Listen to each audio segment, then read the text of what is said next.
Good morning and very warm welcome to you all to Vedanta Hall. In fact, those who are present at this moment here physically, and also very warm welcome to those who are watching online. Today is Swami Vivekananda's birthday public celebration. We have a few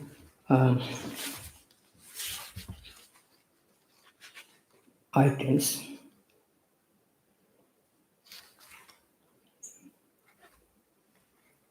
We have Vedic chanting by our nuns.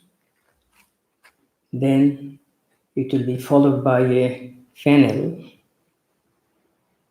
with the theme Message of Vivekananda for Unprecedented Times. Then there will be a talk by Pravrajika Sridharaprana.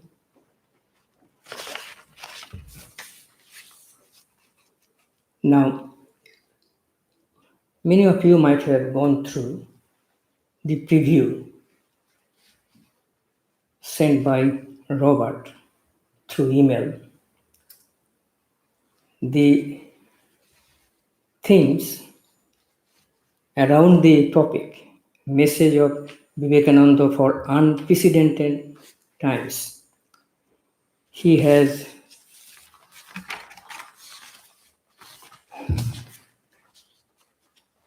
sent 3 quotes from Swamiji. Well, as you all know, that quotes are sometimes basically taken apart from a lecture or discussion, so therefore it has a context. So they are very synoptic. The first quote, is quote from Swamiji. I fervently wish no misery ever came near anyone. Yet it is that alone that gives us an insight into the depths of our day-to-day ordinary life. In our moments of anguish, that means the mental reaction which makes us mentally lost. So in our moments of anguish, gates barred forever seem to open. Now, gates of freedom, barred forever, seem to open and let in many a flood of light. Let in many a flood of light, light of enlightenment. Blows us, this is the first quote. Second quote, blows are what awakens us and help us to break the dream of so-called worldly life. They show us the insufficiency of this world, material world, and make us long or desire to escape, to have freedom from the material world. The material world is the great gymnasium where we come to make ourselves strong. So these are the 3 quotes, slightly expanded version, which I just added a little bit because, as I said, that these are from the different contexts.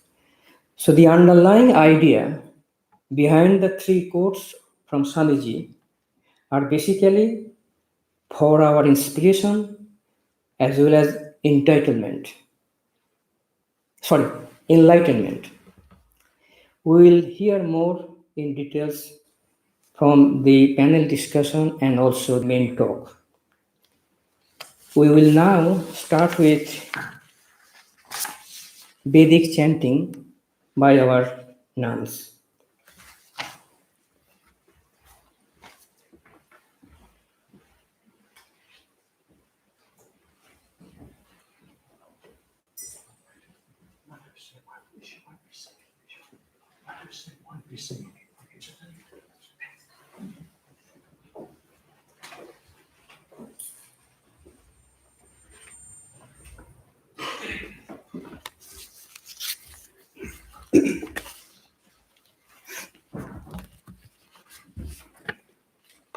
We are chanting the Narayana Sukta.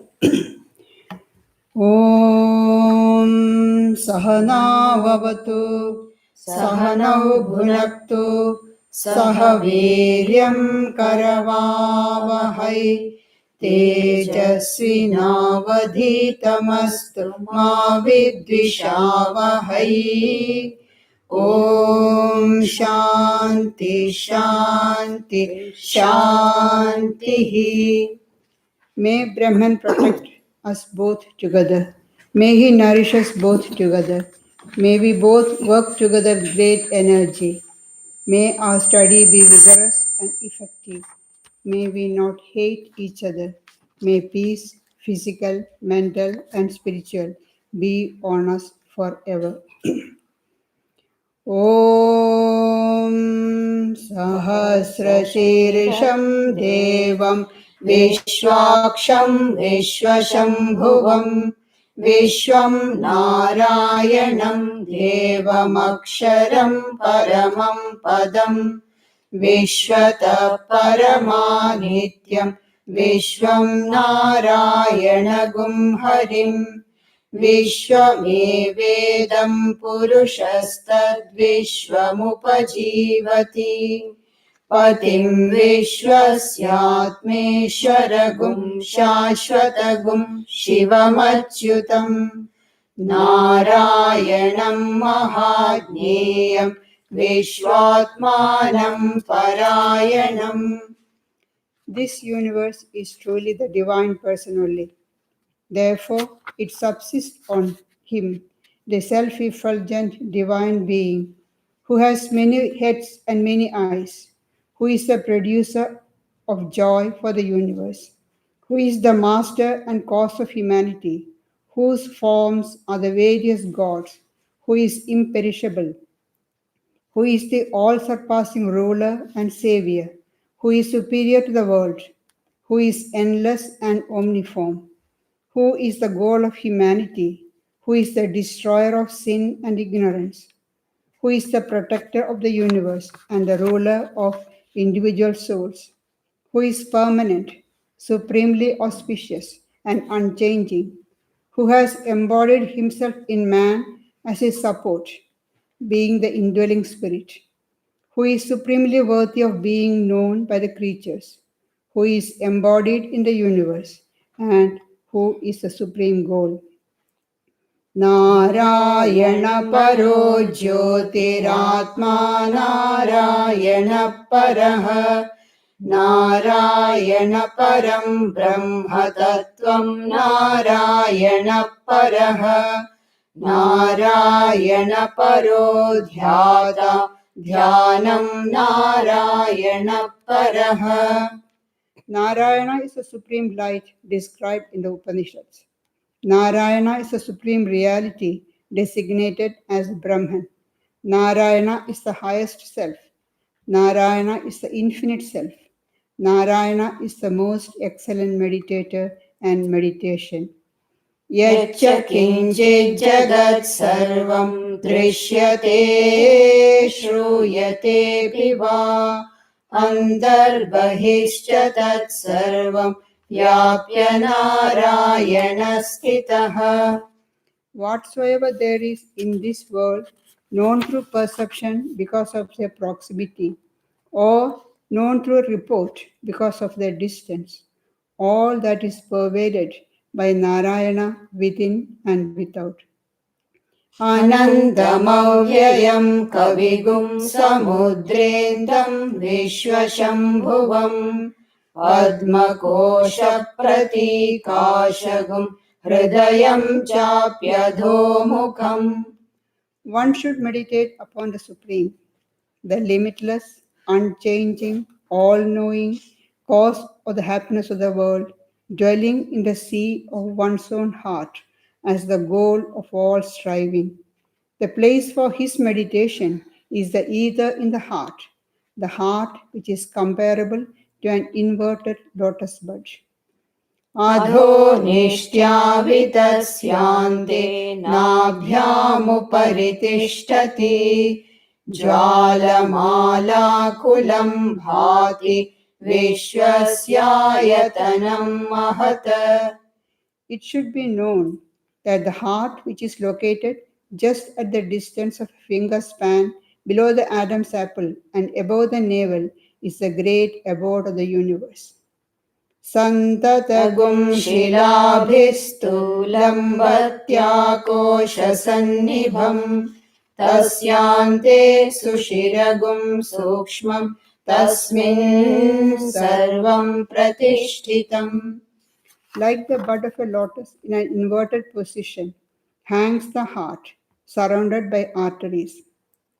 In it, there is a narrow space, or near it, there is a narrow space called Sushumna. In it, everything is supported. तस्य मध्ये महानग्निर्विश्वार्चिर्विश्वतो मुखः सोऽग्रभुग्विभजन्तिष्ठन्नाहारमजरः कविः तीर्यगूर्ध्वमधश्यायि रश्मयस्तस्य सन्तताः सन्तापयते स्वम् देहमापादतलमस्तकः तस्य मध्ये वह्निशिखा अणियोर्ध्वा व्यवस्थितः नीलतो यदमध्यस्थाद्विद्युल्लेखेव भास्वरा नीवारशूकवत्वन्वि पीताभास्वत्यनुपमा. In the middle of that narrow space of the heart, or Sushumna, remains the undecaying, all-knowing, omni-faced great fire, which has flames on every side, which enjoys the food presented before it, which remains assimilating the food consumed, the rays of which spread, scattering themselves vertically and horizontally, and which warms its own body from the insole to the crown. In the center of that fire, which permeates the whole body, there abides a tongue of fire of the color of the shining gold, which is the topmost among the subtle, which is dazzling like the flash of the lightning that appears in the middle of a rain-bearing cloud, which is as slender as the awn of a paddy grain, and which serves as a comparison to illustrate subtlety. तस्या शिखाया मध्ये परमात्मा व्यवस्थितः स ब्रह्म स शिव स Hari सेन्द्र सोऽक्षरः परमस्वराट्. Paramatman dwells in the middle of that flame. Although he is thus limited, still he is the four-faced creator, Shiva, Vishnu, Indra, the material and efficient cause of the universe, and the supreme self-luminous pure consciousness. ऋतगुं सत्यं परं ब्रह्म पुरुषं कृष्णपिङ्गलम् ऊर्ध्वरेतं विरूपाक्षं विश्वरूपाय वै नमो नमः. Supreme Brahman, the absolute reality, has become an androgynous person in the form of Uma Maheshwara, dark blue and reddish brown in hue, absolutely chaste and possessing uncommon eyes. Salutations to him who alone is the soul of the universe. ॐ नारायणाय विद्महे वासुदेवाय धीमहि तन्नो विष्णु प्रचोदयात् ॐ शान्ति शान्ति शान्तिः हरिः ॐ तत्सत् श्रीरामकृष्णार्पणमस्तु. May we know Narayana. For that, may we meditate on Vasudeva. May Vishnu impel us towards it. Om, peace, peace, peace.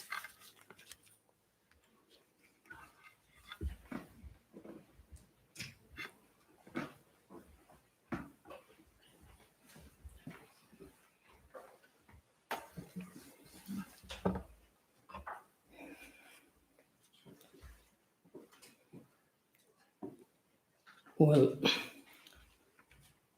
the chanting, Vedic chanting, as we all know that Swamiji was very fond of listening to Vedic chanting. And here our three Matajis had taken some sutras from Supreme Being Narayana, and then the relation between our individual soul and the universal soul of Narayana has been discussed thoroughly in this chanting. Thank you, Matajis. Now we'll have our panel discussion. As I mentioned at the beginning, topic is Message of Vivekananda for Unprecedented Times. Facilitator is Robert Grant. He is also one of our panelists. And the other two panelists are Abhijit Hoare and Tony Whipper. Abhijit Hoare has grown up with the Ramakrishna Sarada Vedanta Society, that is our society, in Sydney, with his parents, Vandana and Deepak Hoare. In the past, he has been active with the society's young people's meetings. He currently works in risk management at the Commonwealth Bank of Australia. The other panelist, Tony Whipper, Mrs. Tony Whipper,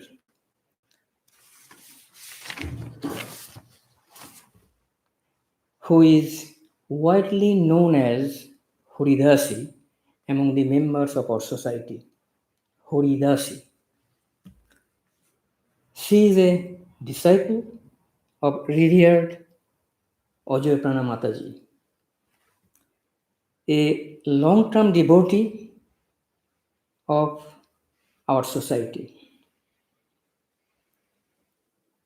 She lives and works in the Southern Highlands of New South Wales. She is employed as an occupational therapist, providing support under the NDIS, National Disability Insurance Scheme. And that institution provides support to people of all ages who have disability. May I now request the panelist and the facilitator come and present their discussion.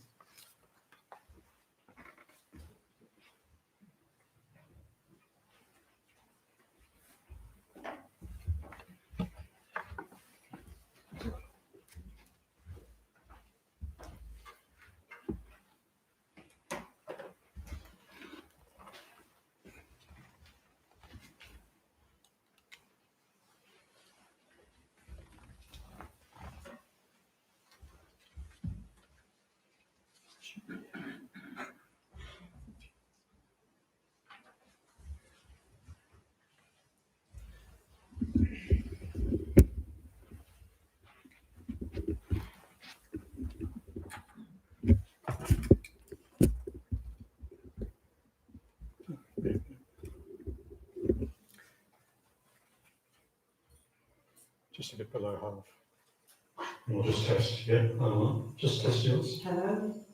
Abhijit? Hello. Good.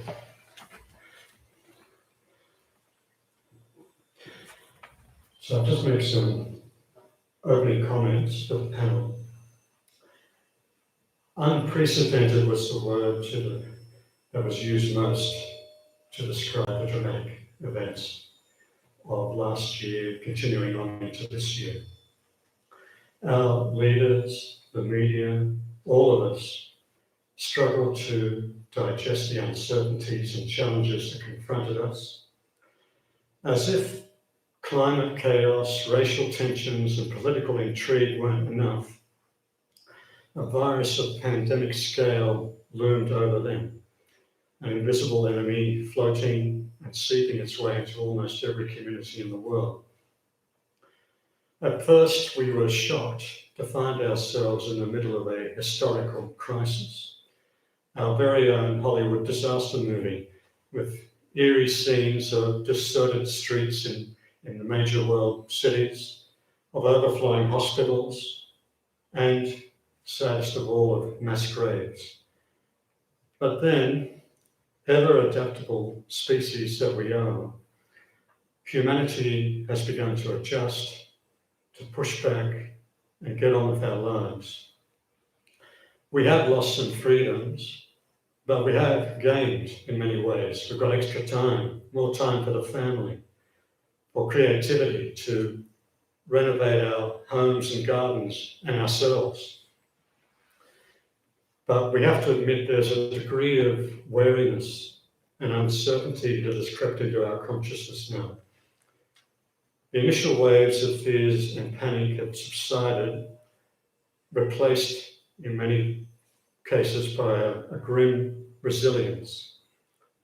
As the sages had always warned, the world is a shaky, edgy, ephemeral place, subject to constant change, ultimately unreliable. This morning, the panel and I will tease out various aspects of these unprecedented times and how Vedanta and Vivekananda can help us face them. And the first point for the panel's discussion is, having grown up with the teachings of Vedanta and Swami Vivekananda, how did you draw on them? And other wisdom teachings as well, I know you're both fairly widely read, to face the uncertainties of this once-in-a-century crisis. Did any particular teachings, examples come to mind to reassure you and give you strength and give you clarity? Would you like to? The first thing was when you asked me to be involved in this and you were talking about unprecedented times, I just wondered how unprecedented it really is. And I just read a few news articles and things, and it said the only thing that's unprecedented about what's happening is the word unprecedented. Because, of course, yeah, and then it also said that the response, the global response is unprecedented. The way we're dealing with this crisis is unprecedented. But, there's been lots of pandemics before that have wiped out a lot of people. And a bit more virulent, even more virulent than this one. And I learned about the Spanish flu that was in Australia in 1919, I think, that I had no idea about. So it seemed to have, and that was a third of Australians were infected with that at the time, and the death rate was really high, and it affected young people. There was also a response like we're seeing today, where there was quarantine, there was people were restricted in where they were able to go and all of that. And then it's like, well, a century later, I knew nothing about that. It's like life went on and nothing changed really. So I'm wondering what sort of changes will come about this. I mean, I know worldwide it's different because communication is different, and we know what's happening. Well, the virus had an unprecedented opportunity to spread too, because of the. True. ability to travel. Yeah, We very conveniently provided many means for it to travel around the world, yeah. spread. Anyway, that was just my initial thought. Mm. But the teachings, because it's Swami Vivekananda's birthday, and we're always thinking about him, see that Swami Vivekananda's message is one of strength. So that teaching, I think, that's his teaching in all ways, in so many different ways. He talks about having strength. And I thought about the incident that I guess we all know about, that he talks about with the monkeys. And he had to confront the monkeys in Varanasi. He was walking through a narrow way, I think, and these monkeys are particularly wild, and sometimes they take it into their head to not let people pass or pay havoc with them. So these monkeys started chasing after Swamiji as he was trying to get through this pass, and he started running, and they started running faster and faster, and then they started actually jumping at him and biting his feet. And he was really at a loss as to what to do. Maybe they were going to really attack him and hurt him. And then out of nowhere appeared somebody who said, "Stop, turn around, face the brute." And he turned around, looked at the monkey, and that was it. They stopped chasing him. They were probably like, "What's happening here?" And they stopped chasing him. And to me, that's just such a, that it's not only in this crisis, but I think about that a lot. And when things have happened in my life, it's like, you have to face it. You've got to turn around and face that. And I think in so many, different teachings and different religions and so forth, that's a message. The crux of what we have to do. Yeah, it's a very simple, direct one.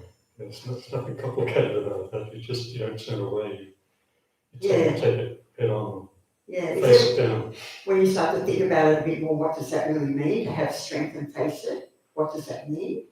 And I think you can tease it out a bit more. But, Abhijit. Yes. Pranam to everyone. Yeah, this also agree with Tony as well. I think the fundamental teaching to reflect on from Swamiji is about strength. In a lot of these quotes, there's a lot of vivid imagery about moving mountains and having infinite strength, infinite persistence, and infinite patience. So it's really giving your all and more into struggling forward.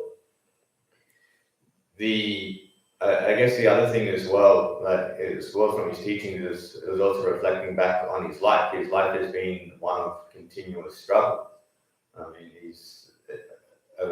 He went into his father passed away, the family went into poverty. There's so many instances where things just look seemingly hopeless.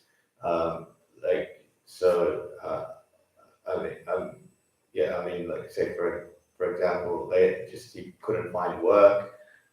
And then eventually just call upon God, and they eventually look more within. Also, say when going to the US as well, it just looked like he wasn't able to penetrate through there with his message until he had that incident in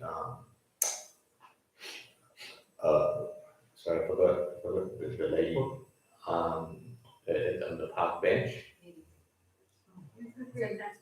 Mrs. Head. Okay, yeah. So I think the message is like with that, and then also just reflecting back also at the time when person came from the Wesley Mission, from Wayside Chapel, sorry. But they say that in the time of the deepest sufferings, the biggest miracles happen, and that just kept reflecting on Swamiji's life, and I think that's the same sort of idea you just have to keep through this current state at the moment, that just keep persisting through. Things will look seemingly hopeless, but miracles still end up happening.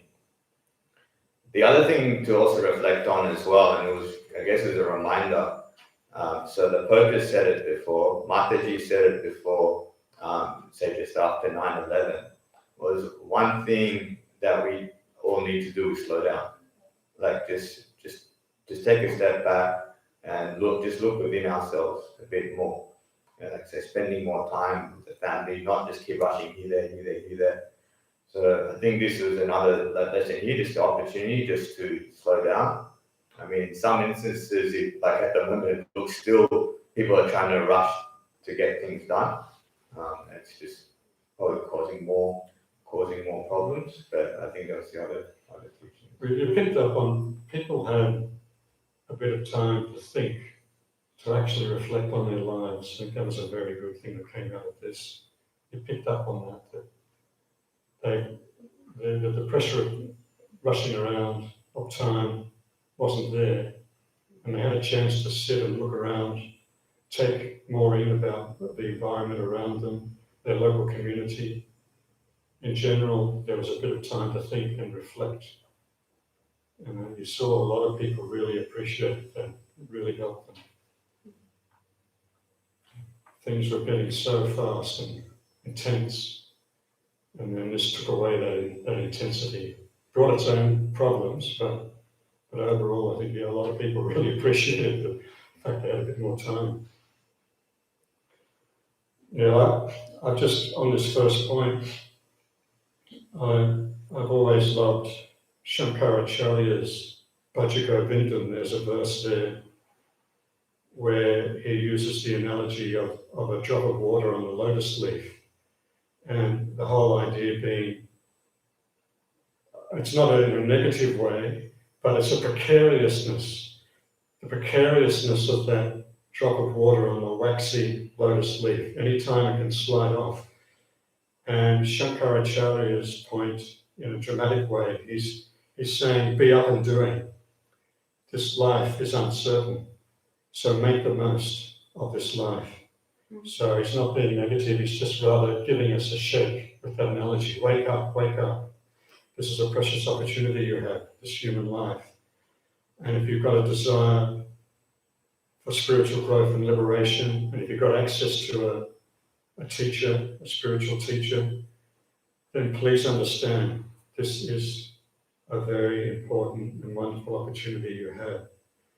So I've been remembering that in the sense that, yes, this is just reminding us, this pandemic, there's still so much beyond our control that major unexpected things can come up.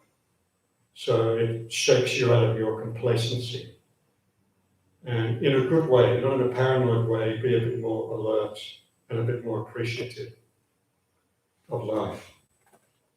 And as Swami Vivekananda says, blows are what awaken us and help to break the dream, to show us the insufficiency of this world and make us long to escape, to have freedom. And this idea that we often miss the opportunities that come our way in life, and this is an opportunity. That opportunities are not always good things. They're a very difficult opportunity. I mean, there are very difficult situations that are also an opportunity, prodding us and provoking us to grow.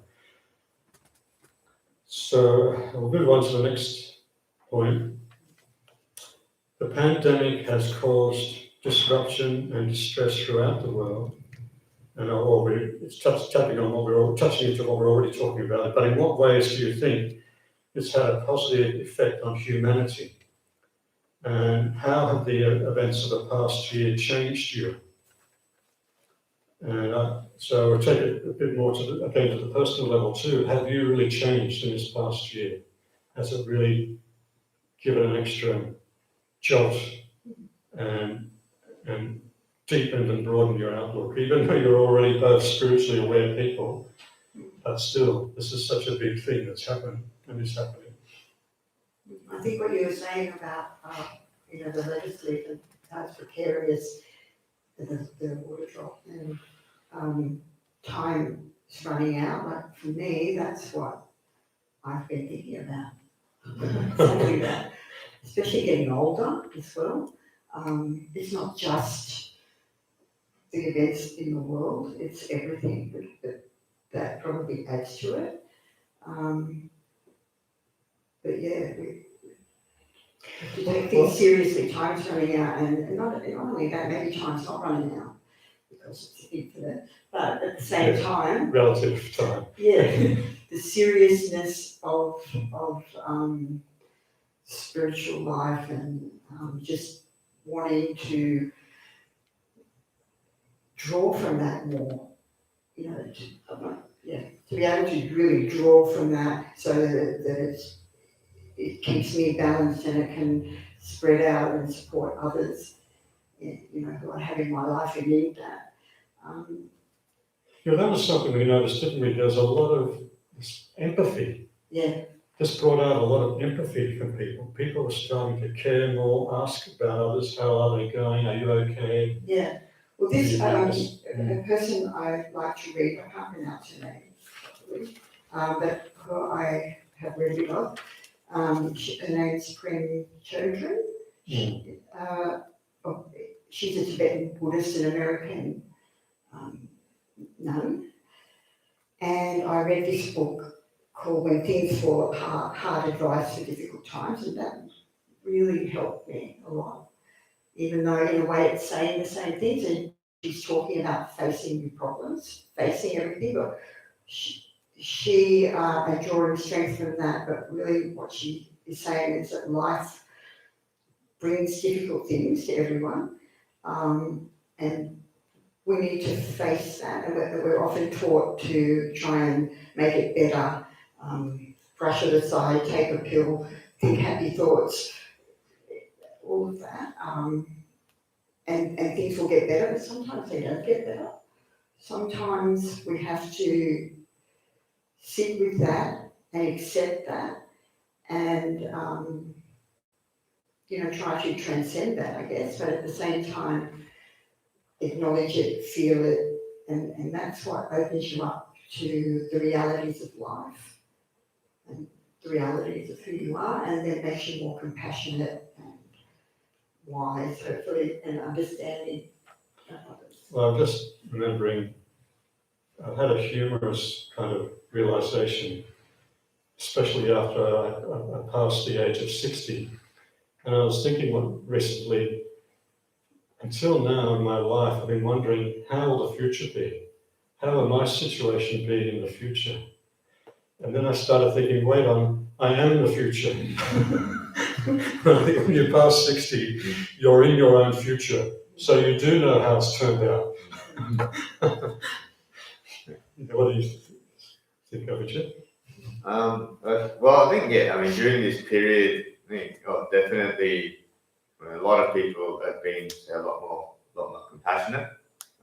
Definitely people have been trying to reach out whichever way possible. I think just valuing time together. So with the company that we have is very limited, lockdown on, lockdown off. I guess the one thing, well, there are a couple of things.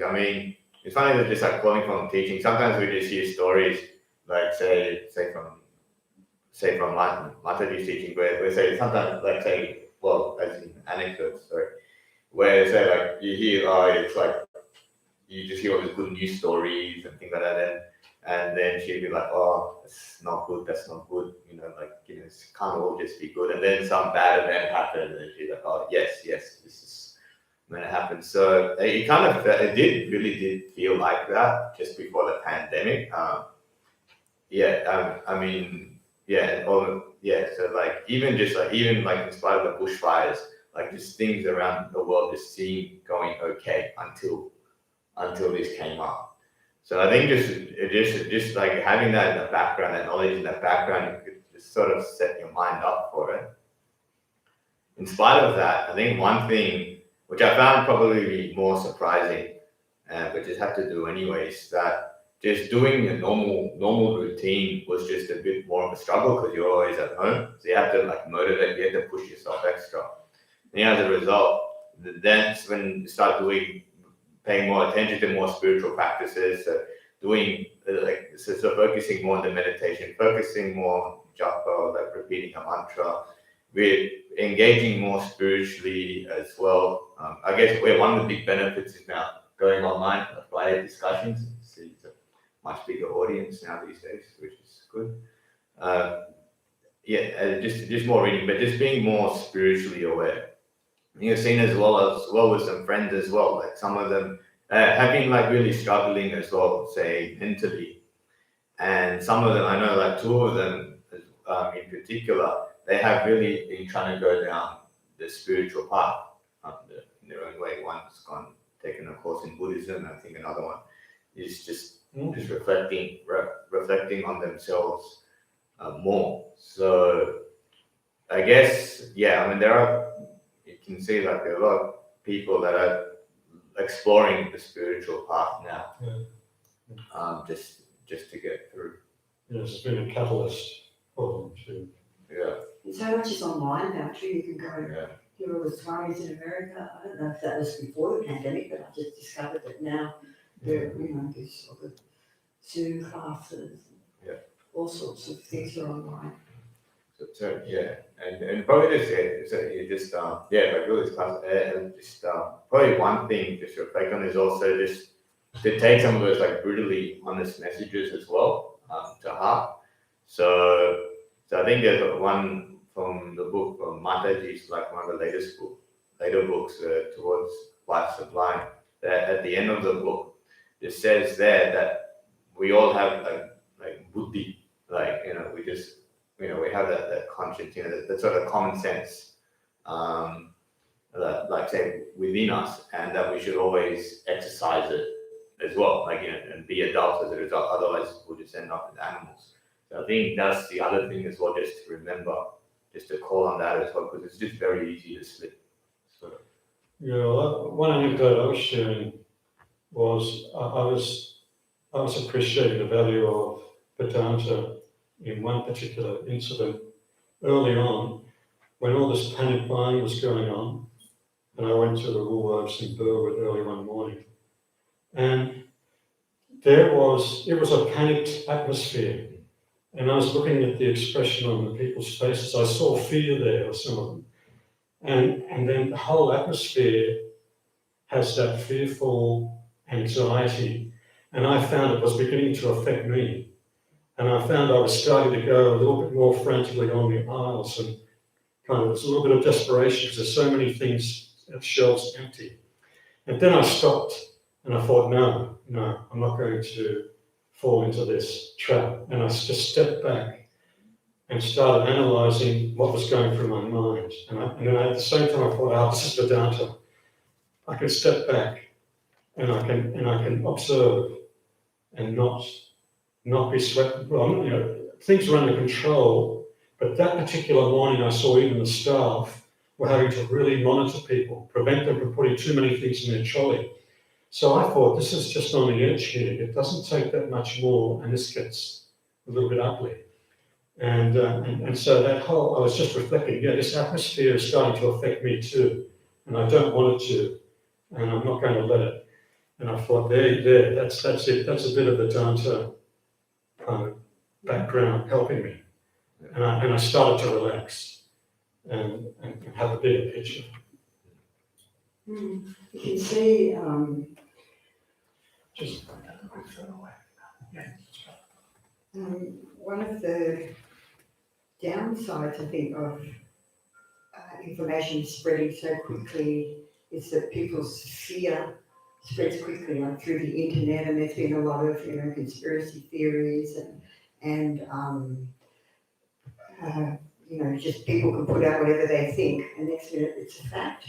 Now I was reading, apparently there's this guy called Stephen Colbert, who's an American comedian, like that. I've never heard of him, but he termed this term truthiness to describe what had been happening, I guess maybe from not just around the pandemic, but before that,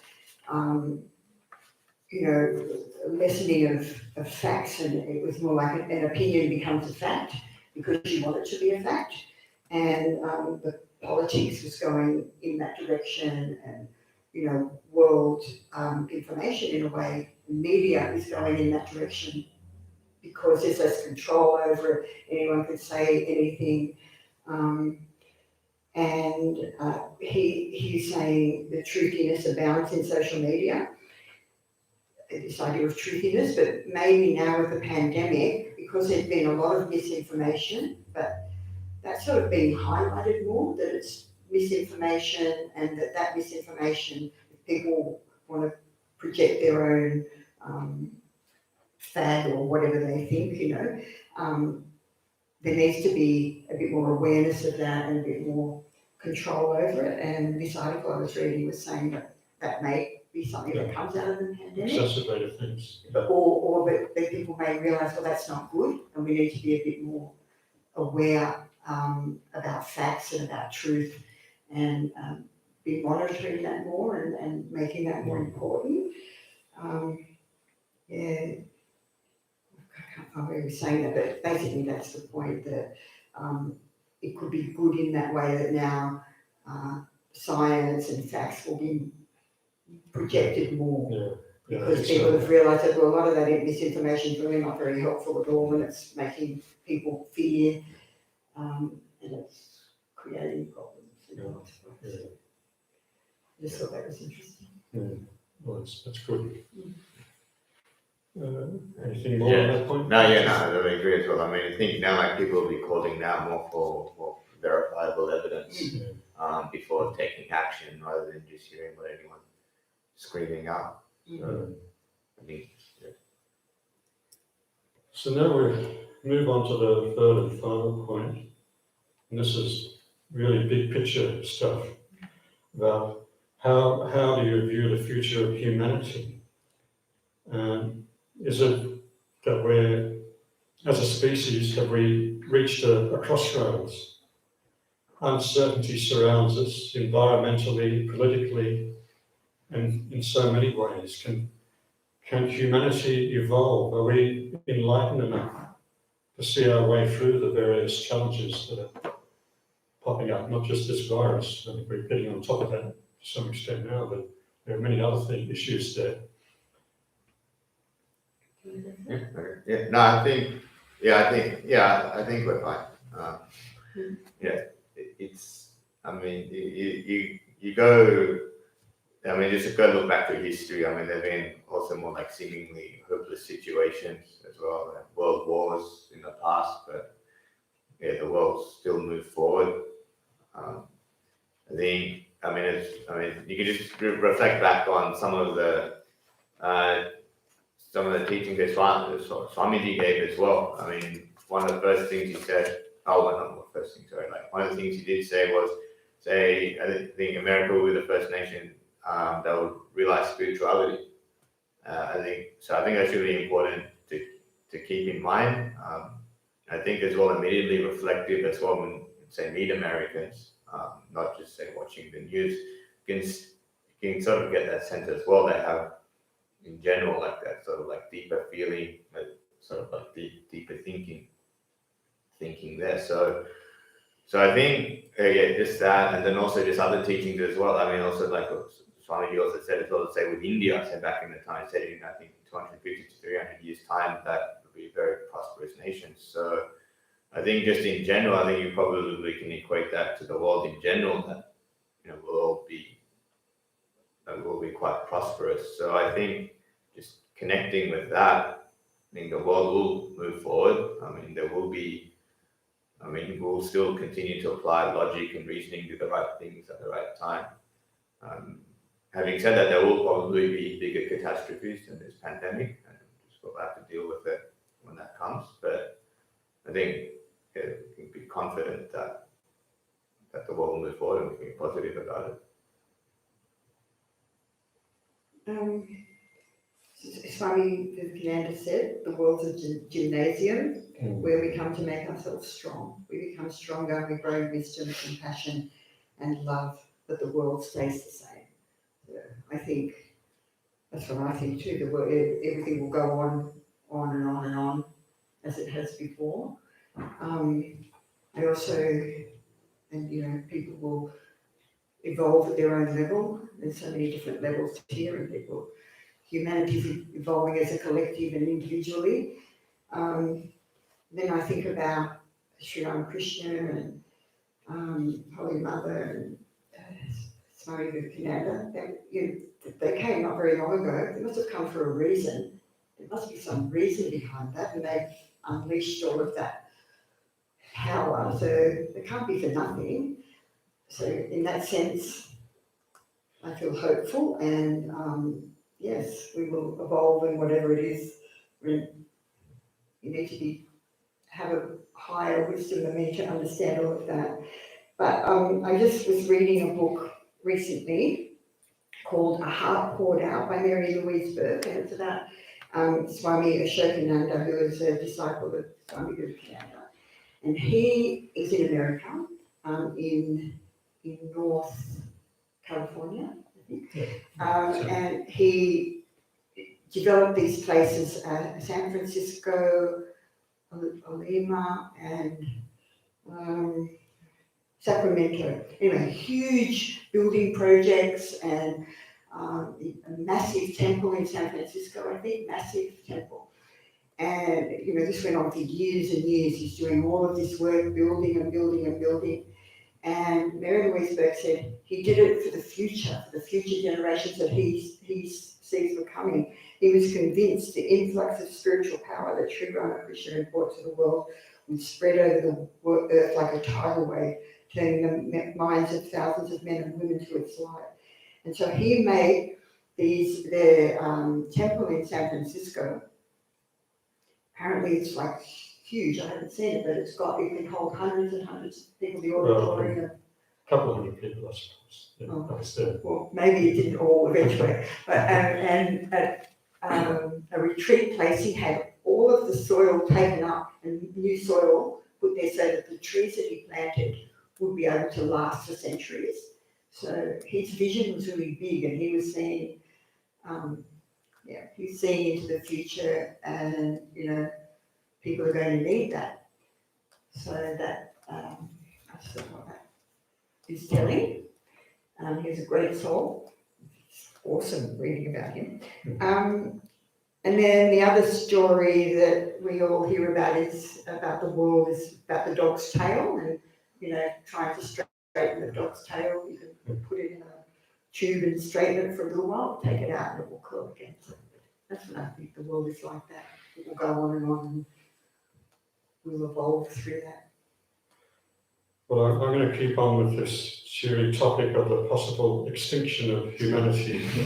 And what hasn't helped me is, or maybe it has helped me, I recently read a book called End Times, and all the ways that humanity could become extinct. And not as depressing as you might think. It was quite interesting. And maybe reflect on how, going right back to the time of the Vedic sages, right up to the time of Vivekananda, the focus has always been on the spiritual predicament of the individual, and how we evolve through a human body on the planet Earth, and that we're going to have to go through many births to evolve. And I begin to wonder, after reading this book, how can we be so sure? Who's saying that it's guaranteed that we will continue to evolve through a human body on the planet Earth? That's not a given. But regarding extinction, I read about, with disturbing interest, I guess, how in recent times, how narrowly we did avoid extinction. And in each case, there are two possible mass extinction events. And in each case, it was a member of the Soviet military who literally saved humanity, which I found quite interesting. So the first one was in 1962. We had this tense standoff between the US and the Soviet Union. The Soviets were developing nuclear facilities in Cuba, right next door to the US. And they had Soviet submarines equipped with nuclear-tipped torpedoes operating in the area. And there was a US aircraft carrier. It cornered one of these Soviet submarines. And then they started dropping depth charges into the water. and that was sparking off explosions around the submarine. They weren't trying to destroy the submarine, they were wanting it to surface. But what the Americans didn't know was that the submarine had been out of touch with Moscow for some days. And finding themselves under attack, the captain of the submarine, he actually began to believe that World War III had started. And so he actually began preparing a torpedo for launch. Now, in this case, he needed the authorization of his two senior officers before he could go ahead with that. And the second in command, Vasil Arkhipov, he refused.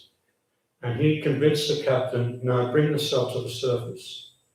And he prevailed, and they did. And ultimately, the US actually allowed the sub to return to Moscow.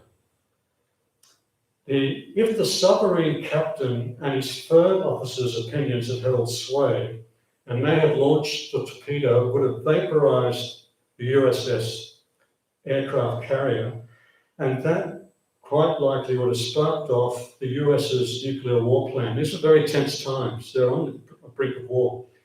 Thousands of warheads would have been launched to strike Soviet Union, China, and other nations. And that could have led to a full-scale nuclear war. That's how close. And there's another more recent one. As recent as 1993, the Soviet early warning system reported the apparent launch of several intercontinental ballistic missiles from the United States. No, there was a Lieutenant Colonel Stanislav Petrov. He was on duty that night, and he was required to report this to the Soviet military and political command body. But actually, he was quite sure that the US wouldn't stage a nuclear attack with just a handful of missiles. So he reported instead that there was a malfunction. And then, if you can believe the pressure on this fellow, he then waited the 23 minutes that it takes for the missiles to strike their targets. He waited the 23 minutes to see whether he was correct. And after 23 minutes, he found he was right. And in the understatement of the century, he said, it was such a relief. So both Arkhipov and Petrov have rooms named for them at the Oxford University's Future of Humanity Institute. And Arkhipov's been described as arguably the most important person in human history. Because if it wasn't for him, we wouldn't be sitting here this morning having this meeting. Rather, we could still be in the midst of a nuclear winter in which hardly any form of life on this earth can survive.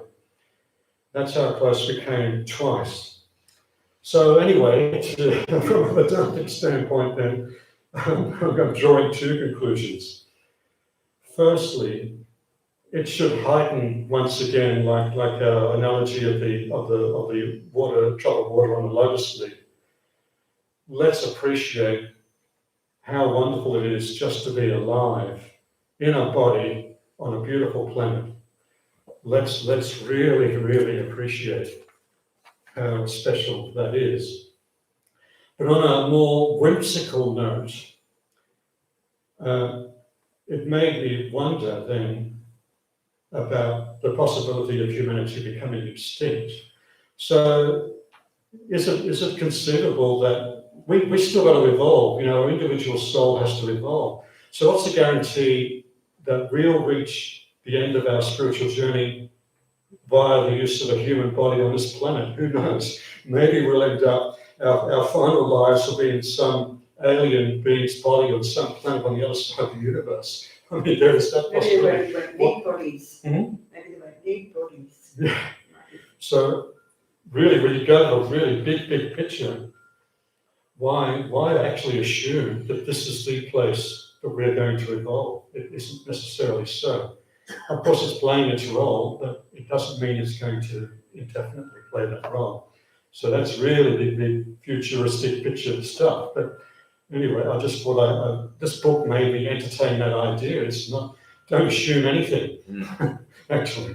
So not in a grim way. I think just let's have our eyes open and be fully aware of what could possibly happen, but be happy nevertheless to get on with our lives. So any more comments? I think we we'll need to wind this discussion up. But any concluding observations or comments? There's probably just touching on that, one of the points there at the end. I think the most important thing is to just be very thankful for what we have here at the moment. I mean, at least here it's still on a relative scale, like a much better place than places around the world. So you can just imagine we could be a lot worse off. Yeah. And also from a bigger picture, it doesn't really matter. What body it is or where we are, because it's the spirit that, that ultimate. That will continue nevertheless. Nothing can wipe that out. Yeah, that's what Vedanta promises. There's no turning back. There's a procedure we've got to go through here, wherever we are. All right, well, thank you very much for agreeing to be on the panel. And it was a very interesting session we had, as I knew it would be. And we'll move on now to the next time in the program. Jill will tell us about that. Just turn this volume down for you.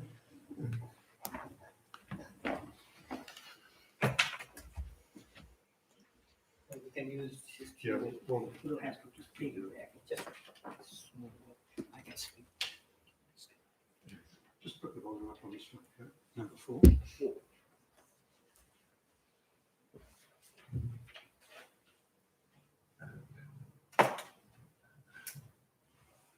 You ready?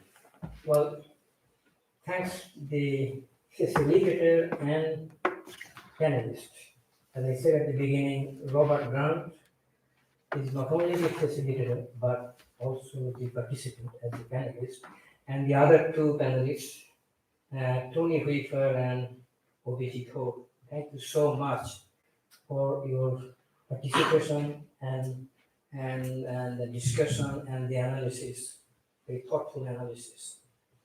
I guess I will just reserve at this moment for making a comment, perhaps after I hear the main talk to be given by our nun, Pravrajika Sridharaprana. We'll just put this together and we understand this the topic which is said at the very beginning that this is a joint theme. So same theme perhaps we'll revisit from the talk by Pravrajika Sridharaprana. Is that right? Same theme. Not same, not exactly.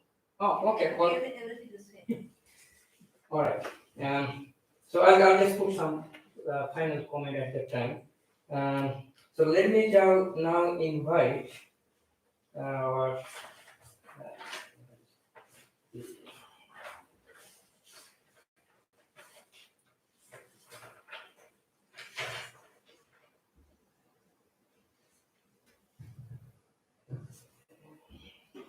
devotional songs, and the participants would be on sitar by Surajit Bhattacharya, tabla Santanu Banerjee, and the vocal part is by Chitraki Banerjee. That's right spelling? Chitraki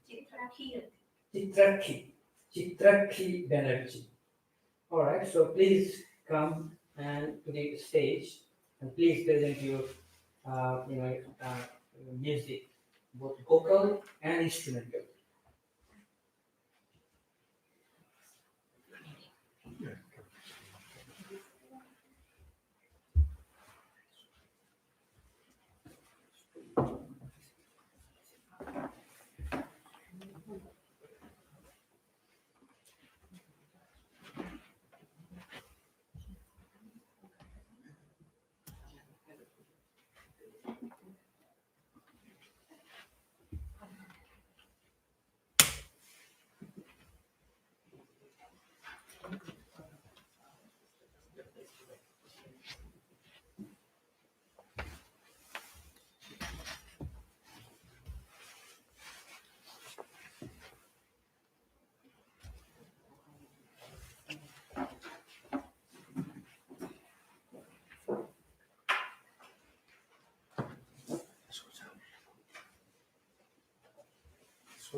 I'm just accompanying with Chitra, with harmonium.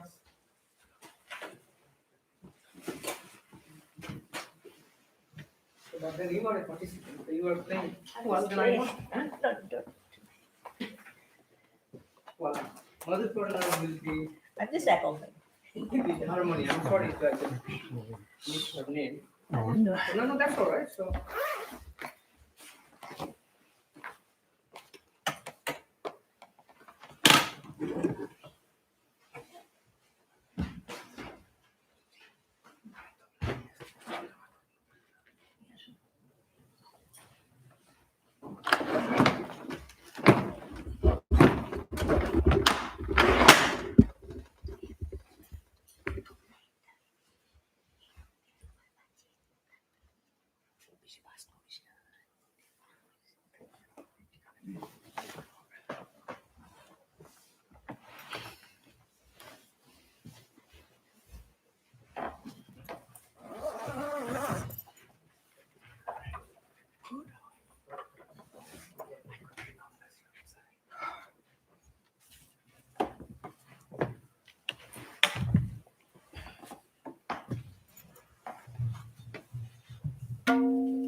Ready?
ধরা হাতে আজিকে এই দাবানা প্রেম বাড়ি সেজে এনেছে হায় এসো দেব এসো করুণা নিধান তব জীবন তন মন প্রাণ এসো দেব এসো করুণা নিধান তব জীবন তন মন প্রাণ কৃপা করে কর এ আশিস দান কৃপা করে কর এ আশিস দান তব কাজে যেন জীবন যায় সেনাপতি বিবেকানন্দ ওই যে ডাকিছে আয় রে আয় আহ্বানে তার কত মহারতি চুকিয়া যায় বীর সেনাপতি বীর সেনাপতি বীর সেনাপতি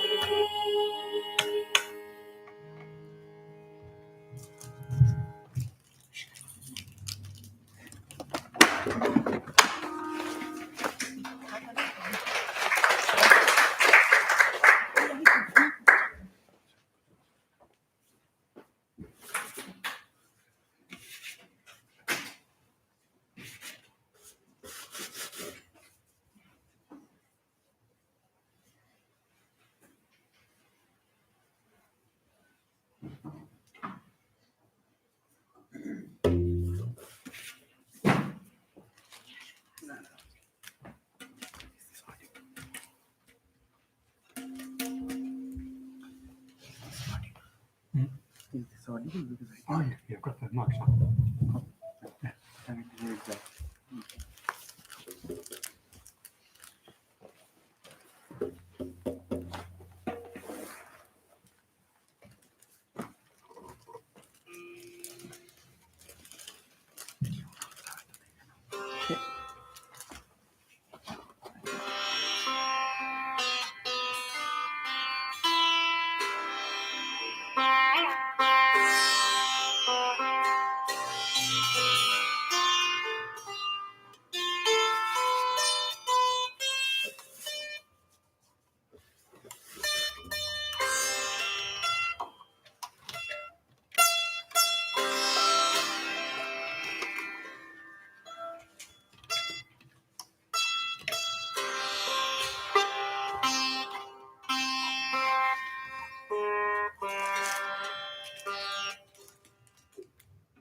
Hello. I'll just be.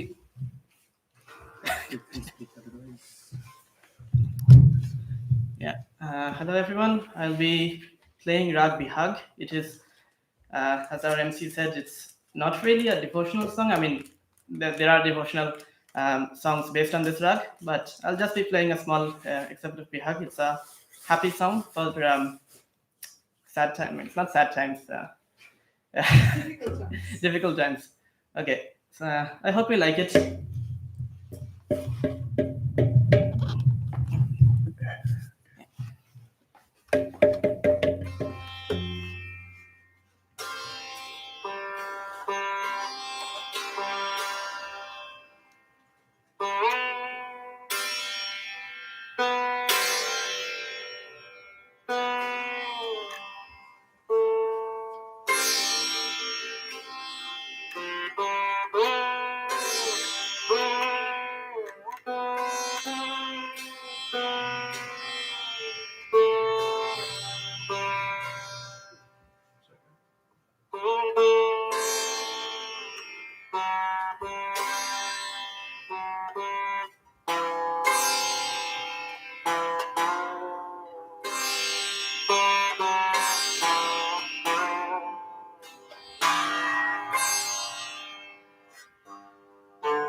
As Swamiji used to say, music has the capacity for instilling wholehearted devotion.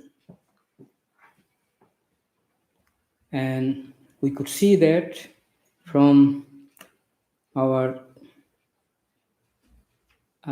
vocalist, Chitrakhi Banerjee, her song, her song, Beat Senapati Vivekananda, with a very sweet voice. I'm sure I have enjoyed, and I'm sure that others have enjoyed too. Very sweet voice. And then with harmonium, Madhupurna Sen.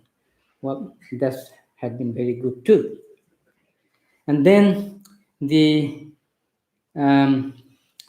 sitar player Surajit Bhattacharya, and on tabla Samtanu Banerjee, their performance had been very engaging, and we also had enjoyed thoroughly.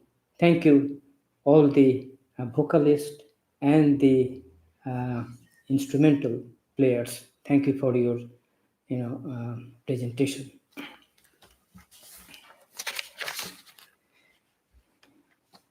We will now hear the main talk by Pravrajika Sridharaprana.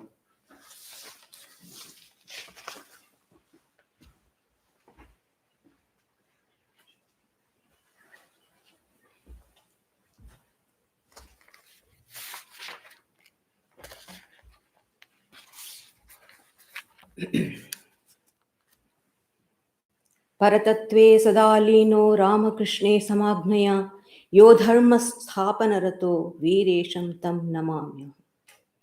He whose mind is ever immersed in the transcendental reality, who at the behest of Sri Ramakrishna engaged himself actively in establishing dharma, unto that Vireshwara I offer my humble salutations. Vireshwara is another name given by his mother, Bhuvaneshwari Devi, to Swamiji, because she had prayed for Vireshwara. Anyway, I'm dealing with the life of Swamiji along with the message. Of course, message is always relevant for all times because he deals with eternal values. As such, they are always very, very important. So let me go through it.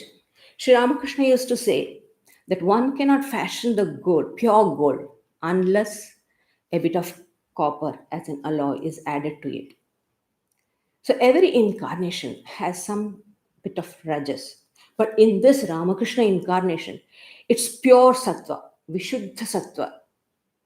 As such, it was very difficult for Sri Ramakrishna to engage himself very, very actively. Powerful thoughts were there, but physically his body was very, very delicate. You all know the tremendous sadhana he had gone through, and the body and mind, the body especially, was so delicate. It seems when he tried to break a piece of crispy luchi, his hands were, he had scratched. So such delicate body, it's not possible to actively engage in the the establishment of dharma. He needed a powerful person who could be strong and very pure. Such a person was needed. So he had to bring one. And he did bring. And this age, we are very, very particular. The person should be very impressive for us. And then we think, oh, what is his message? So impression of the person also is very much important. So he had to bring someone, Nara Indra, who will be best among men. Nara Indra, that's his Nara Indra. Physically strong and handsome, iron-willed, sharp intellect, spotlessly pure in character, and blazing spirituality. And with a host of other virtues and talents to its highest degree. Regarding this illustrious disciple, Sri Ramakrishna used to say, I have not seen another boy like Narendra. He is as efficient in music, vocal and instrument, as in the acquisition of knowledge, in conversation as well as in meditation. He loses normal consciousness in meditation for whole night. Just imagine. My Narendra is a coin without an alloy whatsoever. Toss it up, and you will hear truest sound. He goes to Brahmo Samaj, but he's truly a Brahmagnani. Is it for nothing that I love Narendra so much? So he brought this precious gift for us from a very highest realm, which is called as Saptarishi Mandal. And he says, Sri Ramakrishna says, these are all known, but we are trying to contemplate on the life of Swamiji. It's like taking a dip in the river Saraswati. You know, Sri Ramakrishna, Holy Mother, and Swamiji form the Triveni, and Swamiji is Saraswati. Holy Mother is Ganga, and Sri Ramakrishna's Yamuna, where all the blissful enaction of Krishna's life was there, and Swamiji is the underlying. I always feel, generally people say Saraswati, Holy Mother, but for me, Swamiji. His influence, he is very, because he Chit Swarupa. So we are trying to have a dip in the Chit Samudra. He is an ocean of consciousness. We'll take a dip. I'm just placing facts, that's all. But facts and message are always relevant.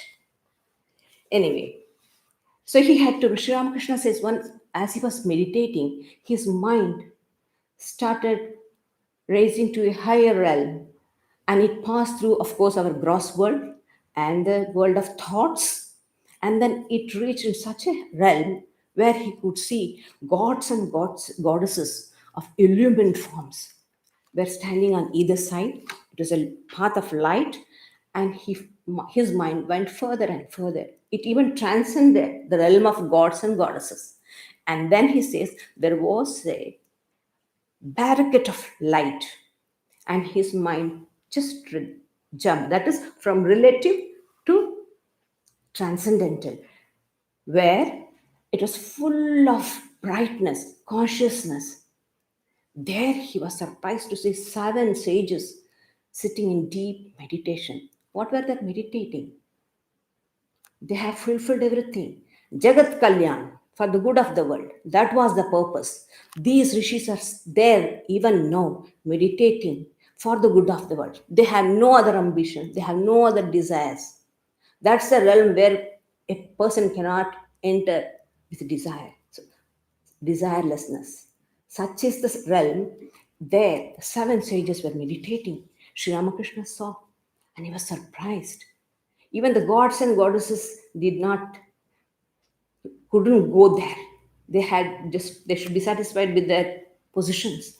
And then he says, Sri Ramakrishna was surprised, and he was just pondering about the greatness of these 7 rishis, whose purity, renunciation, love of God, their compassion exceeded not just humans, even the gods. And as he was thinking like that, a part of that consciousness got solidified into a cute little baby, a boy, a toddler like. And it went to one of the sages, and gently holding the neck of the sage, it said, I am going, you too should come. And the sage who was meditating, he just opened his eyes by the magic, was awakened by the magical touch of the child. It was actually, must be, that child was the object of his meditation, the very darling of his heart. So when the child embraced him, he opened his eyes and accepted his invitation, or he consented. And then Sri Ramakrishna says, a ray of light from that sage came down on the earth towards Simla, Kolkata. So that child was Swami Vivekananda.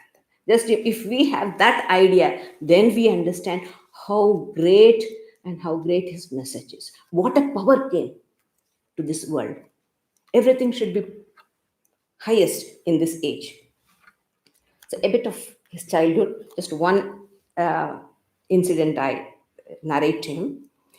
So even as a child, he was energetic, kind, fearless, and had loving, compassionate heart. Even in the play, he would always be the leader. And he had those leadership qualities. He always bore the risk and never avoided the responsibility, and did a lion's share of the job at hand. So once, as a little boy, he used to go to his neighbor's house and pick flowers and play, climbing the tree, just like monkeys. He would put his feet and lift the hands and turn upside down, and he used to dangle. The owner of the house would wonder if the child by mistake slips, he'll break his head. So, in order to desist them from this act, he said, "Oh, my boys, don't climb on the tree. There is a Brahma Daitya. There is a ghost in it, in the tree. He will break your neck." So, but Narendra gave a very patient listening. He kept quiet. He heard him. And as soon as the man went, he climbed. And the other friend, he said, "Naren, don't do that. There is a Brahma Daitya. This man has told this." "What an ass you are." That was the reaction of Narendra. "What an ass. Why? My neck would have been long back broken if it was true. If the story goes true was true, then my neck already would have been broken. The very fact I have still the neck on my head that shows, in my body that shows, it is not true." See, it's a small incident. It's nothing so serious. It is a childish prank. But viewed from the later thing, see how great it is. Swamiji told his listeners, the audience, he used to say, "Do not believe a thing because you read it in a book or somebody has said it. Find out the truth for yourself, and that is realization."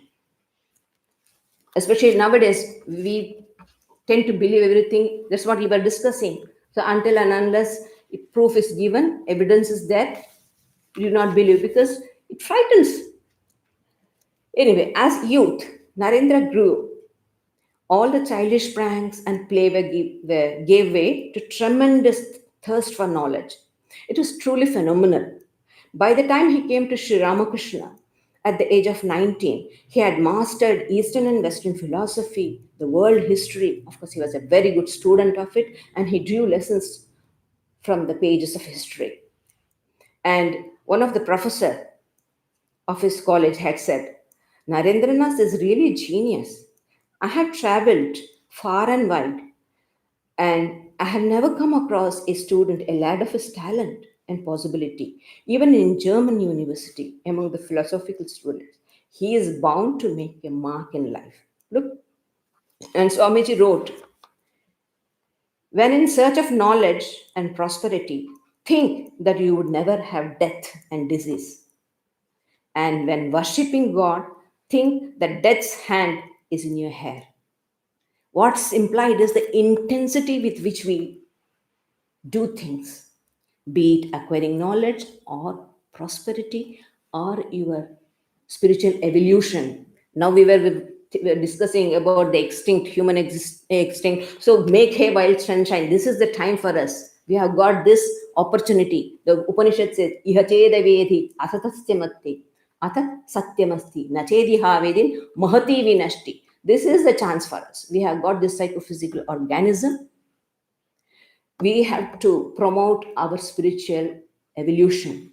We may not get all this. Physical body you might get. You will not get a wonderful country like Australia, politically free, a democratic country. How happy we are here. We know how much of suffering is going on in other parts of the countries. So we should be happy that we are in. And here, if we don't make use of this our given opportunity, nature will not give us very much. So we should be on our alert. Anyway, the most important trait in his character was purity. Of course, like all other lads, he too had suffered to go through all the, attractions and questionable adventures were there. But his character, his mother's influence, and his innate character prevailed. He says something held him always. So, and purity became the standard. That's the with which he used to judge. Because even in Sri Ramakrishna's life, we see some of them. Like, for example, Nitya Gopal, going through a lot of ecstasies. Really, it was so nice to see a person going into ecstasies and devotion and all that. But Swamiji never appreciated it. He said, no, Sharad's spirituality is far behind that. And we know how this Nitya Gopal, though having ecstasy, who would freely mix with women. See, Sri Ramakrishna told, no, he is not from my inner circle. So he protected. So this type of thing. So Swamiji's test was purity. Are you pure? That's important. You may have devotion. I have seen many people have told me, I want to see Mahakali Mataji. Now and then I see mothers. So they see Mahakali, absolutely no change in the character. So seeing Mahakali is not important. Is there a character transformation in a character? That's important. If that is there, that is the sign we are surely progressing in spiritual life. So that was the important thing we learned from Swamiji, and we get the impetus from him to keep our lives pure and virtuous. Along with this strong observance of purity of thought, word, deed, he had a great passion for truth, the quest for the meaning of life. And he knocked, we know, at the door of every religious leaders of the time. And he asked that famous question, Sir, have you seen God? Finally, his search for God or truth brought him at the feet of Sri Ramakrishna. He got a positive reply. Yes, I have seen God as I see you, only in an intenser way. Though charmed by Sri Ramakrishna's simplicity, purity, renunciation, yet he was unable to accept him in toto. That's the beauty. He has made all the testing, reasoning for us. We people are very cynical or skeptic. So he has done all that for us. So we can take Sri Ramakrishna fully. So he used to say, he fought for 6 long years, tested the teacher, argued with him, refused to believe, opposed, and fretted, and finally surrendered to the great powerful teacher. If we study the life of Swamiji, this particular portion of his life, his struggles, his doubts regarding the spiritual struggles, his surrenderance, his transformation, his aspiration, I don't think we will have any doubt in our spiritual life. Not only that, it will give us we will draw tremendous impetus from it, and our lives will have got immense profit from that. Rightly, the Upanishads have said, Ashcharyo Vakta Kushalo se Labdha, Ashcharyo Gnata Kushalanushishtha. Wonderful is its teacher, and talented its pupil. Wonderful indeed is he who comprehends it, taught by a talented preceptor. So, in the course of his training, Narendra had to go through trials and hardships. We all know his father passed away. He had to go through tremendous difficulty, and such a talented person, he couldn't get a job. It's amazing how Sri Ramakrishna put him into that fire ordeal. And finally, he accepted Mother Kali wholeheartedly. Accepting of Mother Kali just as a story, when we see it, means nothing. Acceptance of Mother Kali implies many things philosophically. Acceptance of Kali means accepting the immanence of God, not just the transcendental, not just the Jnana Marga, the Bhakti, the Karma, everything is involved in accepting Ma Kali's. It has a great significance than what we can understand. Later finally in the last days in the life, he used to say, what I have understood through meditation, through all this, is what we sense with these 5 senses is nothing but the same God whom we meditate and see within. Sri Ramakrishna used to say, is God only present when I close my eyes and he is not open? So this is the significance of Swami Vivekananda accepting Mother Kali.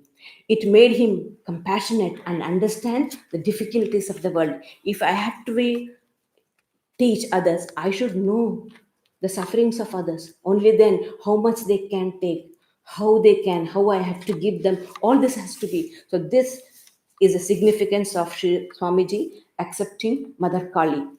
And this wonderful tutelage under Sri Ramakrishna culminated in the realization of Nirvikalpa Samadhi, an experience which was locked up like a treasure and the key in the hands of his guru, who would hand over to him only when he accomplished the Divine Mother's work. After the passing away of the master, Narendra, now a sannyasin, a parivrajak, left the monastery to have the first-hand experience of how to face life under difficult circumstances. Three things made the music of Swamiji's life. That is, one, the scriptures, other, the teacher, and the country. These three things followed. And he left the monastery, walked the length and breadth of the country, and lived with princes, peasants, scholars, and ignorant, simple flocks, and had the first-hand knowledge of the nation as it was then. And during this time, he heard about, of course, the Parliament of Religions that is to be held in America, and he had quite a few admirers who wanted him to be the proper, true representative of Hinduism. So that's that. And apart from that, Swamiji was pained to see the appalling ignorance and poverty of the people. Sitting on the last tip of the rock, Kanyakumari, 3 nights he meditated on the country, the people of his race. He could see the complete picture of the nation, his race, from the Vedic period to the present, the greatness of the Vedic age, the Pauranic age, and the monarchy that went through, and all the invasions, and finally the degradation of the country or degeneration of the nation and its future too. Then he said, it's foolish, we few people going and preaching religion to the masses. Didn't the master say that empty stomach is not good for religion? So he thought, we must do something to raise the country. And how to raise? He took this opportunity of going to America and giving the knowledge of the East and bringing the Western science and technology to the country. Today, from today's view, it means nothing. At that time, it was something great. He was doing something, rather we can say, unprecedented in the history of India at that time. That word applies there also. It was, we remember when he was talking about going to the West, one Pandit was telling, Kadapina. That means monks should never go across the ocean. Now, everyone who wears a girva wants to go to West. That's become the fashion. They go and get a girva and then they go and start preaching. So that's how it has become. But Swamiji's time, everything was unprecedented. So his travel, and then when he decided that yes, he will, he was doubting whether it was his own desire or ambition or really was it Sri Ramakrishna's mission? And so he waited for Sri Ramakrishna's approval, and then he did get that yes, Sri Ramakrishna he had authorized him to go. He had got chaprash, what he used to say. So he got the authority from Sri Ramakrishna that he can go. And then he confirmed it through Holy Mother. He sent a letter to Baranagar Monastery to ask Holy Mother whether this is okay, if he can go. And Holy Mother said, give me some time. I'll think over it. And then she didn't give immediately reply. No. She pondered. She prayed to Sri Ramakrishna and she got there. Same. Swamiji had a vision that Sri Ramakrishna was walking over the ocean and beckoning him. Exactly the same. They didn't tell. Swamiji didn't mention this in the letter. So Holy Mother didn't know about it, but she had exactly the same vision. Sri Ramakrishna going over the waters and beckoning Swamiji. And she said, yes, write to Naren that it is Sri Ramakrishna who is beckoning him and he can go. It is for him. It is time for him to go. So Swamiji left. And on the way, before he could go, he met his two brother disciples. One thing he told to Brahmananda, he said, Raja, I know this meeting, which is the parliament, which is being convened, going to be, it's for this place. My mind tells.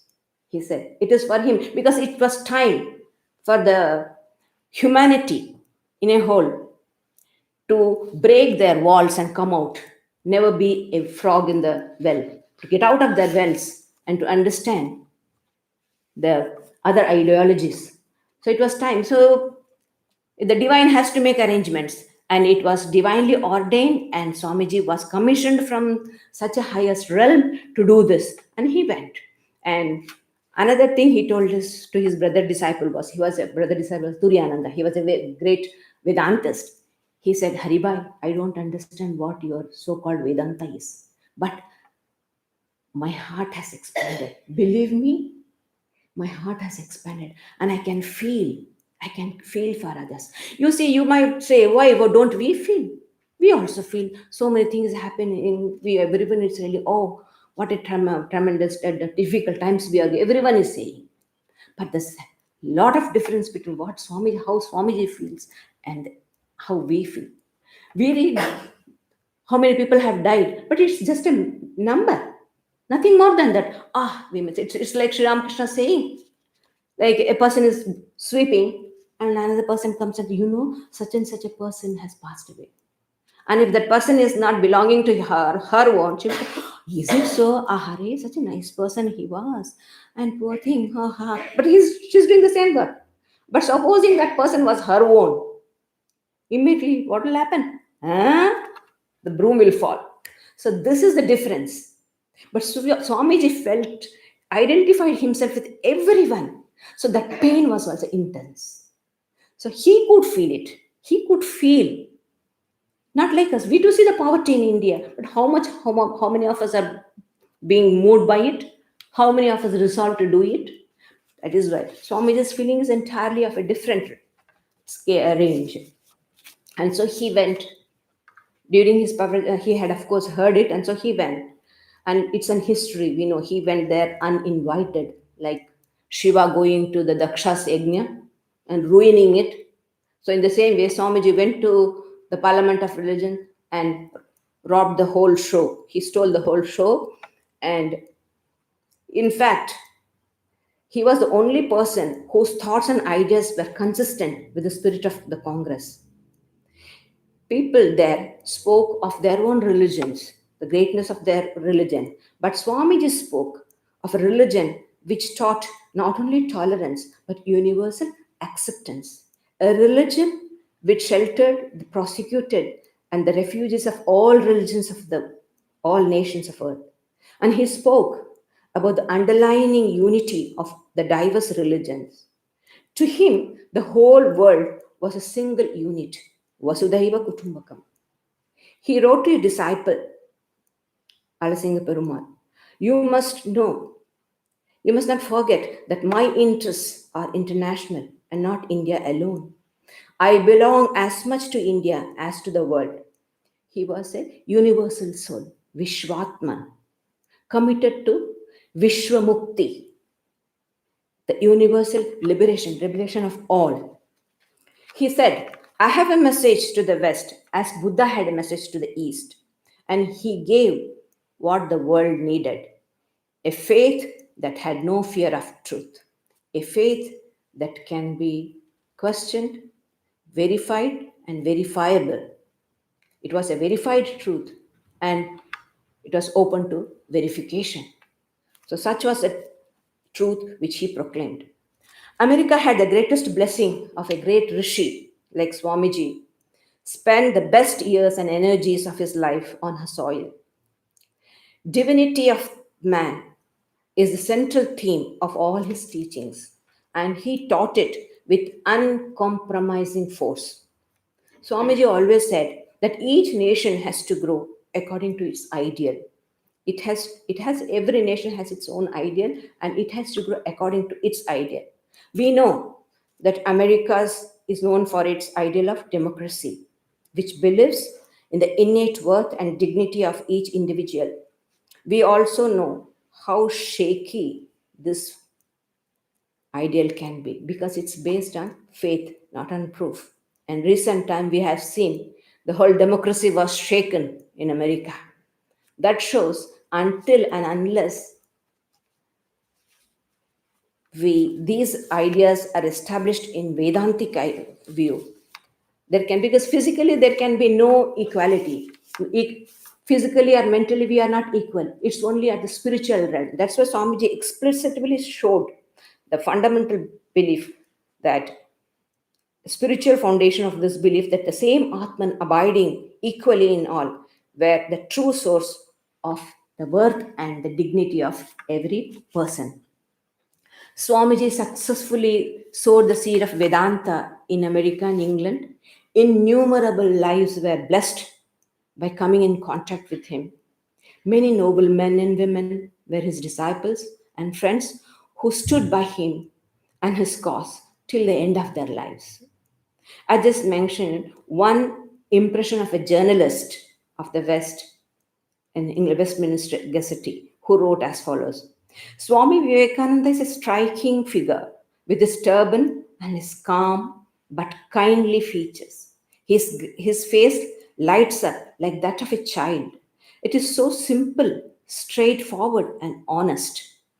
The Swami said he had come to organize no sect, to teach no sectarian doctrine, but to give the general outlines of a universal principles of Vedanta and to let each apply them to his own concrete forms. And then the journalist says the concluding remarks. He says, then I took my leave from one of the most original of men that I have had the honor of meeting. So that's the tribute a journalist is giving. And according to Sister Gargi, who has written the New Discoveries, the 6 volumes, wonderful volumes of Swamiji, she says, Swamiji did not just give lectures, he gave spirituality. And Sister Christine, the disciple of Swamiji, pays her tribute to Swamiji in these words. Blessed is the country in which he was born. Blessed are they who lived on this earth at the same time. And blessed, thrice blessed are they who sat at his feet. His exhortation to us is this. Teach yourself, teach everyone his real nature. Call upon the sleeping soul and see how it awakes. Power will come, glory will come, goodness will come, purity will come, and everything that is excellent will come when this sleeping soul is roused to self-conscious activities. When people listen to Swamiji with love and sympathy and devotion, then the ignorant became intelligent, the depressed became energetic, and the wavering became steady with courage.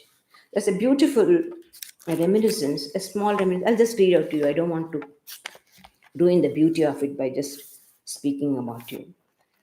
She had written for 12 years of the Swamiji's passing away. Ella Wheeler Wilcox, an American poet. She writes beautifully. She and husband went. We went out of curiosity, and before we had 10 minutes we were in the audience, we felt ourselves lifted up onto an atmosphere so rarefied, so vital, so wonderful that we sat spellbound and almost breathless to the end of the lecture. When it was over, we went out with a new courage, new hope, new strength, and new faith to meet life's vicissitudes. This is the philosophy.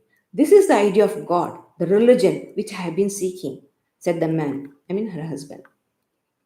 And for months afterwards, he went with me to hear Swami Vivekananda explain the old religion and to gather from his wonderful mind jewels of dwells on truth and thoughts of helpfulness and strength. It was that terrible winter of financial disaster, so we didn't have to worry. Economic crisis, these things are always there. So it was the terrible winter of financial disasters when the banks failed, the stocks went down like broken balloons, and businesses walked through the dark valleys of despair, and the whole world seemed topsy-turvy, just as now it's going on. Just such an era, even they also had gone through. We are approaching. Sometimes, after sleepless nights and worry and anxiety, the man would go with me to hear the Swami lecture, and then he would come out into the winter gloom and walk down the street smiling and say, "It's all right. There's nothing to worry." And I would go back to my own duties and pleasures with the same sense of soul and enlarged vision. This is what Swamiji's message and teachings give us. It gives us new hope, new courage. We will never accept failure. Swami Sri Ramakrishna says, what's the difference between a devotee and a non-devotee?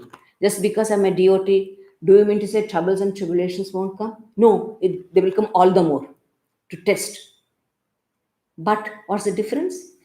A person who is not devoted to God or to spiritual values has no idea of something higher, will be just washed away, will be broken. But whereas the other get a few jolts, but again they'll become steady. Few jolts, we all will have it, but we'll become steady again, because that is a strength we get through Vedanta. And Swamiji's final beautiful message, which I really like it, is this one. Kinnamarodhishi sakhe tvai sarva shaktihi amantrayasva bhagavan bhagadam swarupam trailokyameta tava padamule atmaiva hi prabhavate na jada kadachit. What makes you weep, my friend? In you is all power. Samanam, your all-powerful nature, O mighty one, and this whole universe will lie at your feet. It is the self alone that predominates, not the matter. So we will wake up and rise up to Swamiji's influence and teachings and go through all the challenges that the pandemic is throwing at us. Thank you.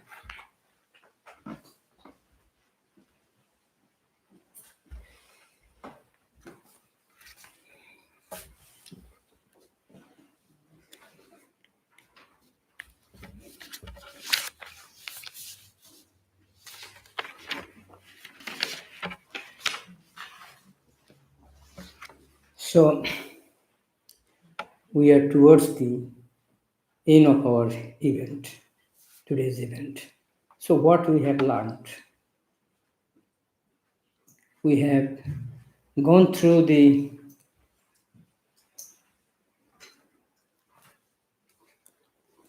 panel with the title Message of Vivekananda for Unprecedented Times. We heard from 3 participants. All of them eventually had the positive thought that, well, whatever we have been going through or we had been going through in the past or now, there is always a silver lining. So therefore, make sure that you become mentally strong and face the brute. Somebody mentioned face the brute. As you all know, or many of you know, that Swamiji is well known as Neo-Vedantin. He has changed a lot here and there from what we have in the past. And we heard also that Swamiji is the ideal person with all kind of best qualities which he used to possess. And also we know that the world is heterogeneous, full of heterogeneities. But we are trying to somehow bring some kind of homogeneity. So if you look from the material world, which is predominantly heterogeneous, different persons, different type of workforces, different type of people, not only within a country but also across the country, different type of culture, different type of politics, but then there is some kind of underlying common force. And that is what we know is the main idea of Vedanta, oneness. But that oneness is above the material world and the oneness within the spiritual world. That means we have to be prepared to understand the basic message by saying that this body is nothing. What is important is our soul energy. And that soul energy is a part of the cosmic energy. So therefore, from heterogeneity to homogeneity, from different particles, people, cultures to the homogeneous one. So that is all about. By what I said, that why Vivekananda is known as Neo-Vedantin. One clue I might just draw your attention to, and which is very important. Now, we would like to do service to people, and then we would like to get rid of the poverty by doing as much as we could by different policies and projects.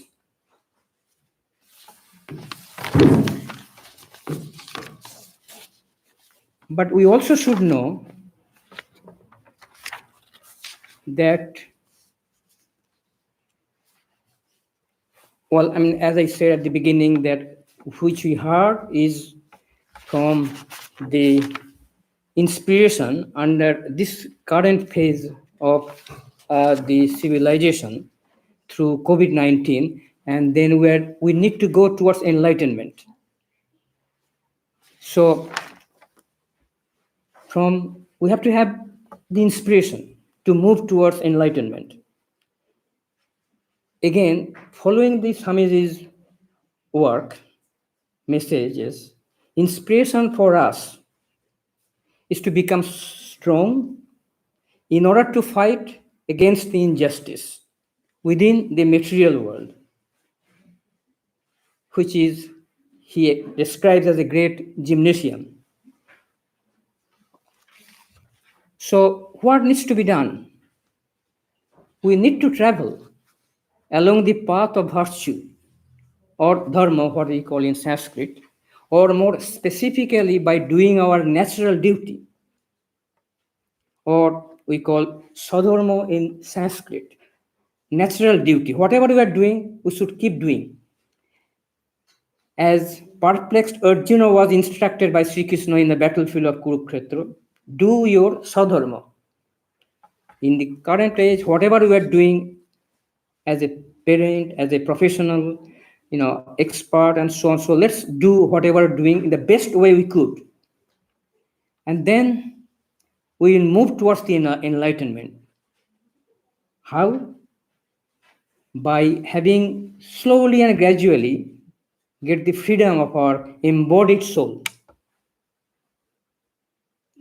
from the sufferings and miseries of the so-called sensory world of material desires and enjoyment.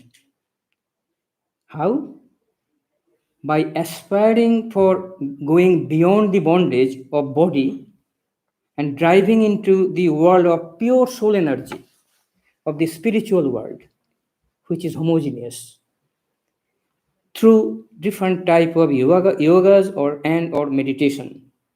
Swamiji, however, warns, as a Neo-Vedantin, he warns, make sure you first do your natural duty or sadharma as efficiently as possible before aspiring for your embodied soul's freedom. He declares, do your sadharma or natural duty, which is truth, the truth of truths. Then he emphatically advises, of course, do not do any wrong, do not injure or tyrannize over anyone, try to do good to others as much as you can. That is, he wanted to explicitly say or prescribe for some steps to deal with the wrongdoers. And here comes the question of Neo-Vedantin. He says, take some step to deal with the wrongdoers. According to him, passively submitting to wrong done by others is a sin.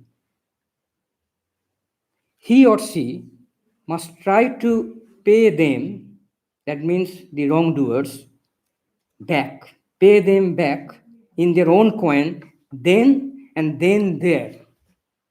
So here comes the message from Swami Vivekananda as a Neo-Vedantin. Thank you. So this is the end of our event, but now Robert has some messages as an announcement to make.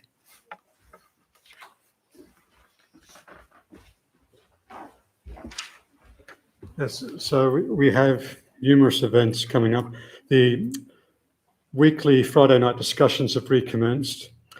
And this coming Friday night, we've got the fortnightly Bhagavad Gita discussion led by Gayatri Pranaji. The yoga class recommences, the weekly yoga class on Thursday mornings from 10 to 11:15 a.m. That's recommencing this Thursday. And for the next 3 Sundays, we continue the spiritual mornings at Vedanta Hall, which is, we read some inspirational passages, and then there's half an hour of silent meditation with the nuns. So that's from 11 a.m. to 12 noon each Sunday until the end of the month. Next month, we've got some special events coming up. On the 14th of March, we have Shivaratri celebration. And on the 21st of March, we'll have the public celebration of Sri Ramakrishna's birthday. So we'll keep you informed about that.